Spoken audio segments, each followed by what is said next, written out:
remember before I got it, you know, the question is how it feel. How I feel that I got my education, that I got my GED. I thought I'm gonna cry.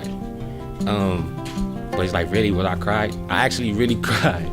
And that was it for me. You know, that did it. Because I figured that if I could be here in front of these complete strangers, not only graduate, then cry, you know, it's something. It built my self-esteem. It gave me light to begin to shine in my life at a time when darkness had begun to take place. And from that point on, I began to thrive. I have learned that I never knew I had that much potential in myself. I'm a more humble person, and that I'm willing to help others. I've been able to free my mind through this education. I didn't know that I had that many opportunities through education. It's helped me connect with my children on a more mature level because they are both college graduates. I got involved in the college program, and I have to say it's the best thing that I've ever done.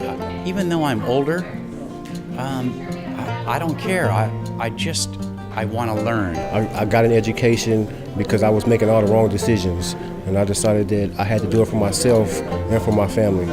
So I have a little brother. That's what made me want to change, because I don't want him growing up in the same cycle that I grew up in.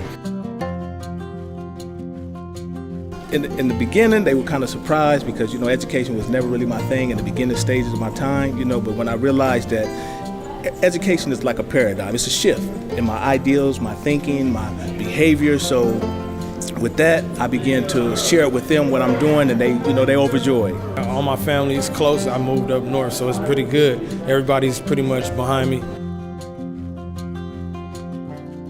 I'm one course away from getting my AA in business. My horizons have expanded. Now I'm thinking maybe about being a computer or fiber optic technician. I would hope to actually get an opportunity to work for Caltrans and make a difference for my family, be able to live a good life. I would like to become a motivational speaker or a counselor for at-risk youth in my neighborhood, around the area where I grew up. Try to keep youth from making the same bad decisions I made.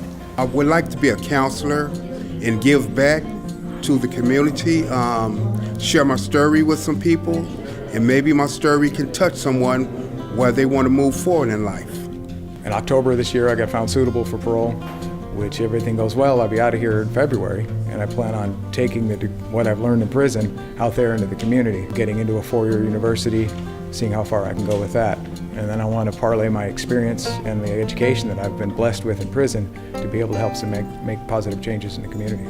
The vocation I did was a machine shop vocation, so I want to get into computers so I can do CAD and CAM, and once I get out I can get a job as a machinist, and I would like to someday own my own machine shop. I wanted to be a role model, definitely, and now I'm a facilitator, so that's my way of giving back to the community, to this community, and when I get out, that's my plan, is to help the kids not make bad decisions. I want to be a writer. Like I'm a poet. I write poetry, and I'm a conscious writer, and I believe I have a voice. So eventually, I think it will lead to something in where it could help me with my writing. When you're in education, there's a different mindset because we expect more from them. We expect them to be in a real world work environment where they have to be on time and they have to respect each other and they have to be able to sit next to somebody they maybe wouldn't live next to out on the line. And I think that helps them a lot in preparing them for getting out. My name is Ms. Tirado. I am the DPP teacher. That stands for the Disability Placement Program, which works with mostly the hearing and vision impaired students. I see my impact on the students pretty much daily. I had a student coming from a higher level institute that was very withdrawn. You look at him 6 months later, 7 months later, and now he's coming to class, attends every single day, is a model student. A lot of them don't know how to have good personal relationships or even professional relationships with their peers. In here, we're focusing on, yes, their academics and their career tech, but we're also working on them as a person. So once they realize they can do something, now they can inspire someone else to do it. As I said before, I came to prison as a man of loss, and through education now I'm a man of hope. And that's all that I can ever want in life, is to have some hope.